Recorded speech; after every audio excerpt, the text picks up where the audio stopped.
par hasard sur le chantier, vous devez démonter une gaine, remonter une gaine, ou quoi que ce soit, je conseille à vos poseurs d'enlever les résidus de joint mousse parce qu'ils se compriment, c'est des joints mousse comprimés, et de remettre un nouveau joint mousse. En termes de temps, c'est pas énorme. Donc en termes de pose de joint mousse, on conseille, on voit un peu les restes, on conseille en 4 fois, c'est-à-dire vous déroulez, on passe au milieu du cadre, et ça marche pour n'importe quel cadre. Et là, on superpose dans les angles. L'avantage, c'est qu'on limite la fuite des angles. On avait déjà un masticage de production à ce niveau-là. C'est une gaine qui est mastiquée dans la grappe manuellement par le fabricant, par Corrigo là, d'ailleurs.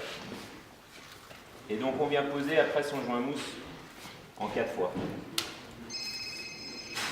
Aujourd'hui, le problème, c'est que on a tendance à voir sur les chantiers, les joints mousse sont posés en une fois, où les poseurs font le tour.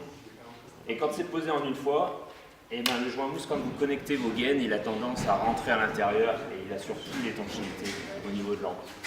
C'est pour ça qu'en 4 fois, en termes de timing, c'est pas plus long. Ça fait plus propre. Il y a certains installateurs qui aiment bien en plus voir les croix quand c'est monté. Au moins ils savent que c'est posé en croisé. Là j'ai un registre étanche. Donc j'ai montré l'aspect tout à l'heure. Ça il est donné classe B fabricant. En fait donc il est donné également en classe 4 en isolement. C'est-à-dire quand c'est fermé, l'air ne doit pas passer. Sur des registres de process en salle blanche ou autre, on a ce genre de prérequis de demande au niveau de la classe d'isolement. Et l'avantage ici, c'est que ça assure une meilleure étanchéité aussi au niveau de l'enveloppe du registre. Donc sur un registre de dosage, il y a 2 classes d'étanchéité, la classe d'isolement, quand le registre est fermé, et la classe d'enveloppe, qui va être un peu similaire à la classe de la gaine.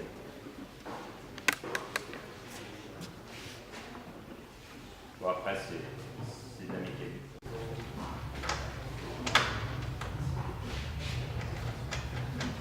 Ah,